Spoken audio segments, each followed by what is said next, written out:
Shalom, shalom, peuple de Dieu. Cette page a été ouverte pour glorifier le nom de l'Éternel. Et nous ne pouvons glorifier le nom de l'Éternel que par sa parole. Et sa parole, c'est la Bible. Mais disons déjà que la Bible, c'est un livre, de manière générale, un livre qui a une parfaite connaissance sur la littérature, un livre qui a traversé les siècles, un livre précis, jamais écrit dans l'histoire du monde. Mais ce livre, c'est aussi la parole de Dieu dans sa manifestation en écriture. Alors, cette parole de Dieu, pourquoi Dieu l'a faite? C'est parce que lui-même, il le dit dans le livre de Timothée 3,16, toute écriture est inspirée de Dieu, utile pour enseigner, utile pour corriger, utile pour convaincre, utile pour mener dans la voie de la justice, utile. Donc nous comprenons bien qu'en fait, la Bible est un code de la vie, aussi physique que spirituelle. Alors toute personne qui veut avoir une vie honorable doit prendre ce code-là et s'acquérir des connaissances de ce code. Elle ne doit pas être un livre que nous considérons comme littéraire, juste parce que nous allons témoigner de ce que dit la Bible et que cela n'impacte pas notre vie parce que la Bible déclare que nul ne vient à la croix s'il ne reste la même personne. Lorsque tu passes par la croix, lorsque tu commences à lire la parole de Dieu, elle doit impacter ta vie. Elle doit changer même ton caractère. Elle doit changer ton comportement. Elle doit changer ta vision de voir la vie. Parce que cette Bible, Jésus lui a dit, il a dit, les paroles que je vous ai dites. Alors les paroles que Jésus nous a dites sont les paroles qui sont écrites dans la Bible. Il dit, ces paroles sont vie et esprit. Alors lorsque tu prends la parole de Dieu et que tu la mets dans ta vie, ou que tu sois enseigné de la parole de Dieu, alors chaque parole de Dieu, chaque chapitre, chaque verset de la Bible est un esprit qui vient changer ta vie. Car il dit, l'homme ne vivra pas seulement de pain, mais il vivra de toute la parole de Dieu. Ça veut dire quoi? On ne devient que ce que l'on écoute. C'est en écoutant quelque chose que la chose là nous forme un certain caractère. Quelqu'un est devenu informaticien, c'est parce qu'il n'a reçu que les cours d'informatique et il est devenu informaticien. Quelqu'un est devenu mathématicien, c'est parce qu'il a suivi les cours de mathématiques et il est devenu mathématicien. Alors, lorsqu'on voit un mathématicien, on le reconnaît par sa façon de se comporter, par sa façon d'agir dans la vie. De la même manière, lorsque un homme suit Dieu, alors cet homme, lorsqu'il suit Dieu, on doit aussi remarquer son comportement, sa façon de vivre par rapport aux enseignements qu'il a reçus de la Bible, les enseignements qu'il a reçus de Dieu, au travers toujours des serviteurs de l'Éternel. Cela vient à dire que, en fait, la Bible, la première école de la vie, c'est la Bible. La première école de la vie, c'est la parole de Dieu. En fait, tout ce que nous lisons dans la Bible, c'est pour nous enseigner, pour nous montrer comment nous conduire, pour nous former, pour nous donner un caractère, pour nous donner un comportement face aux situations de la vie. Et la Bible le fait. Alors ce soir, si tu as compris ce que je dis, alors nous allons revenir sur le thème qui est la Genèse. L'origine de toute chose. La Genèse, c'est l'origine de toute chose. L'origine de la création du monde. Mais il y a un truc que je voulais partager aux gens. Dieu n'a pas commencé à exister lorsqu'il a commencé la création. Parce que cela souvent amène à la confusion. Dieu a toujours été et il est avant même que le monde ne soit. Donc avant même qu'il décide de créer, il est. Regardez dans le verset, chapitre 1, premier verset de la Genèse, il dit, au commencement, Dieu créa les cieux et la terre. Ça ne veut pas dire qu'au commencement, Dieu aussi est venu, était au commencement et qu'il a commencé à créer. Non. Ça veut dire qu'au début de toute création, Voilà ce que Dieu a fait.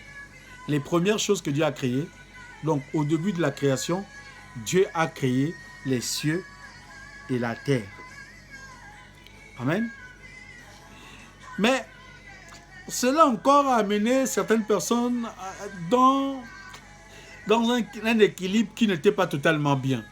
Pourquoi? Parce que beaucoup se sont dit, mais si au commencement Dieu a créé le ciel et la terre, pourquoi dans le livre de Jean, il dit, au commencement était la parole. Effectivement. Effectivement. En fait, dans Jean, il n'est plus question de la création. Il n'est plus question de la création. Il est question de l'existence de Dieu lui-même. Toute chose a commencé quand Dieu a créé. Mais lui-même, il est l'origine de lui-même. Parce qu'avant qu'il ne soit Dieu, il était dans une forme qu'on appelait Elohim. Et dans cette forme qu'on appelait Elohim, lorsque vous descendez dans le verset 2, on dit que l'Esprit de Dieu se mouvait. L'Esprit de Dieu se mouvait au-dessus des eaux. Mais l'Esprit de qui? L'Esprit de Dieu.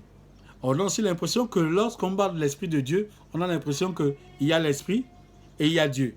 Donc, il y a l'Esprit qui est au service de Dieu et il y a de lui-même. Non, non, non. C'est Dieu lui-même qui se mouvait au-dessus des eaux. Alors, avant qu'il y ait le commencement, avant qu'il y ait création, il était d'abord Elohim. C'est lui qui n'existe que par lui-même.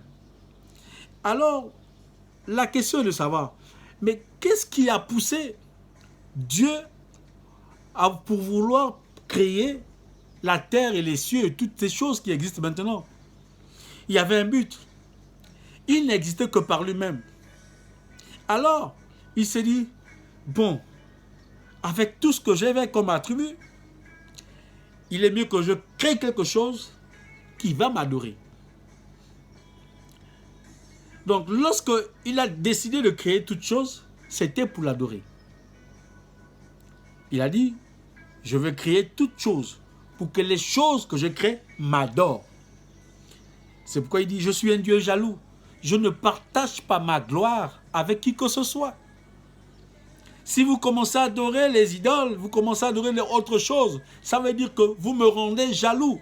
Et quand un Dieu est jaloux, alors mon frère, il y a un problème qui va s'abattre dans ta vie. Alors il dit, je veux créer toute chose, mais pour que je crée, est-ce que je dois rester dans ma forme originelle? Donc la forme d'Elohim. Il a dit non, il faut que je prenne une autre forme pour que ce que je veux créer vienne à la vie. Alors il a pris une forme que Jean décrit au verset 1. Au commencement était la parole. Dieu, Elohim, a pris la forme parole.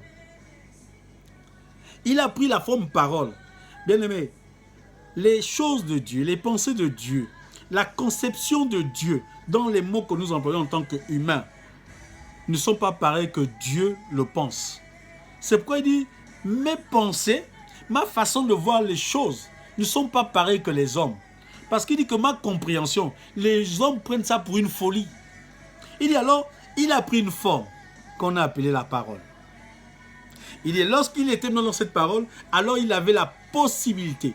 Il était maintenant en même de créer toutes choses par la parole. Il était Elohim, il est venu, il est maintenant devenu parole. Alors il a commencé à créer. Mais quand il a commencé à créer, il n'a pas créé la terre où nous sommes.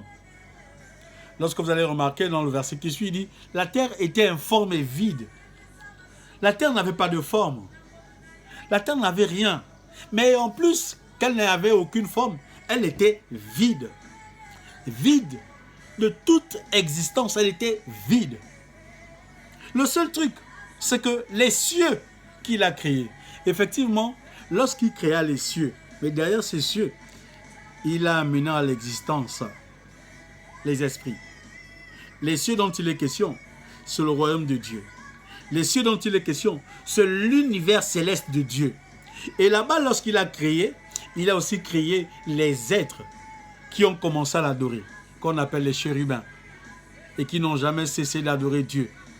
malgré depuis que le monde est monde, depuis qu'ils ont été créés, ils ne font que le louer, ils ne font que l'adorer. Amen. Alors, lorsque Dieu créa ces choses, et il nous dit, après, la terre était informe et vide. Waouh! Cette terre qui était informe et vide. Et après, on nous dit, l'Esprit de Dieu se mouvait au-dessus des eaux. Les eaux là, ce sont les eaux qui couvraient la terre qui était informe et vide. Lorsque vous regardez, on dit, il y avait les cieux et la terre. Et ensuite, les eaux sont venues couvrir toute terre qui n'était informe et vide. Vous allez voir ça plus devant parce qu'on va en parler. Nous sommes dans le livre de la Genèse. Et alors on dit, l'Esprit de Dieu mouvait au-dessus des eaux. Oui, bien nommé, la Bible déclare que Dieu est le même hier, aujourd'hui, éternellement. Ce même esprit qui était au commencement et qui mouvait sur l'eau, lorsque nous revenons avec les apôtres, lorsqu'ils étaient sur la barque, au large des côtes, ils ont vu une ombre qui marchait sur les eaux. Qui marchait sur les eaux. Ils ont même cru que c'était un fantôme, c'était un esprit. Ils disent non, un homme ne peut pas être capable de faire ça. Mais cet homme, c'était Jésus-Christ. Cet homme qui était Jésus-Christ était le même hier, qui mouvait au-dessus des eaux. Il est le même répétant l'histoire. Il voulait montrer aux gens que celui que vous avez vu dans la Genèse, se mouvoir au-dessous des eaux, il est le même aujourd'hui qui marche, qui se meut par ses pas sur les eaux. Alors, l'Esprit de Dieu se mouvait sur les eaux. Et après, Dieu dit, waouh, mais la terre était dans une obscurité totale. La terre était dans l'obscurité totale. Alors Dieu dit, il n'est pas bon que ce que moi je crée soit dans les ténèbres. Amen. Et là encore, il y a un mystère. Il y a un mystère parce que lorsque Dieu dit ceci, il dit, il n'est pas bon que ma création soit dans les ténèbres. Oui, bien-aimé. C'est pourquoi il a dit que la lumière soit et la lumière fut.